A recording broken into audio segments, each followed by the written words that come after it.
আলহামদুলিল্লাহ আলহামদুলিল্লাহ আলহামদুলিল্লাহ, আমার পুরাতন ঘরের কাজ শেষ।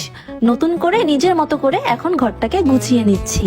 খুব টেনশনে ছিলাম আমার পুরাতন ঘরটা কেমন হবে, কারণ আমার আগের রুমটা যখন সাজানো ছিল আম্মুর পছন্দের ছিল, সেটাকে আমি আবার নিজের মতো করে নতুন করে গোছাই নিলাম। তবে আম্মুর এই রুমের লুকটা দেখে বেশ পছন্দ হয়েছে। তো আপনাদের কাছে কেমন লাগবে অবশ্যই একটা করে হলেও কমেন্ট করবেন, আমি দেখব।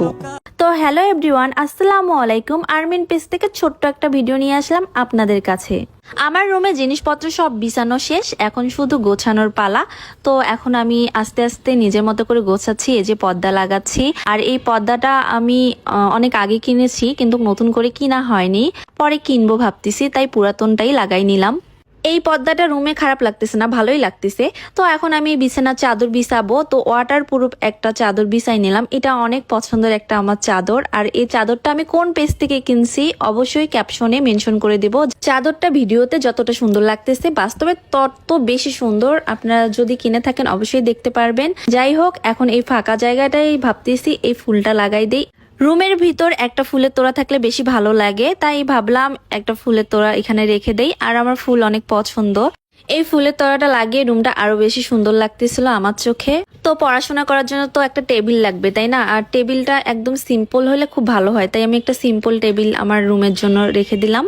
আমার বেডের ড্রয়ারটা অনেক পুরাতন লাগতেছিল, আর আমার পুরাতন জিনিস নতুন করতে বেশি ভালো লাগে, তাই ভাবলাম মেসিং করে একটু রং করা যাক। আমি নতুন জিনিস তেমন একটা কিনি না, আমি পুরাতন জিনিস আমার ব্রেন খাটিয়ে আমি নতুন করার চেষ্টা করি। তাতে যদি ভালো লাগে তাহলে ভালো, টাকাটাও বেঁচে যায়। তো এখানে আমি একটা স্পেশাল জিনিস লাগাবো, তাই তার কাটা মারতেছিলাম। আর স্পেশাল জিনিসটা হলো আমার আম্মুর সাথে আমার একটা ছবি। এই ছবিটা আমার 2-3 বছর আগে আম্মুর সাথে তোলা। যাই হোক, দেখতে পাচ্ছেন আমার রুমের ফাইনাল লুক। এই রুমের লুক দেখার জন্য কত শত অপেক্ষা, কত না কাজ করেছি এই রুমের জন্য। আর রুমের লুক দেওয়ার আগে আপনাদের সঙ্গে ছোট ছোট ভিডিও শেয়ার করেছি, আপনারা হয়তো দেখেছেন।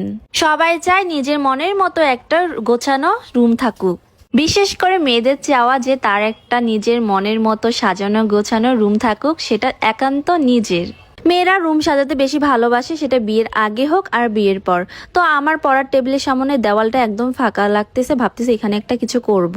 বেডের পাশে একটা ফুলের তোড়া রাখলে অনেক বেশি ভালো লাগে, তাই আমি বোতল আর শপিং ব্যাগ দিয়ে এই ফুলের তোড়াটা বানিয়ে নিয়েছি। কেমন হয়েছে অবশ্যই জানাবেন। এই ছিল আমার রুমের লুক। তো আপনাদের কাছে কেমন লেগেছে কমেন্ট করবেন, এটা আমার অনুপ্রেরণা। তো সবাই ভালো থাকবেন, আল্লাহ হাফেজ।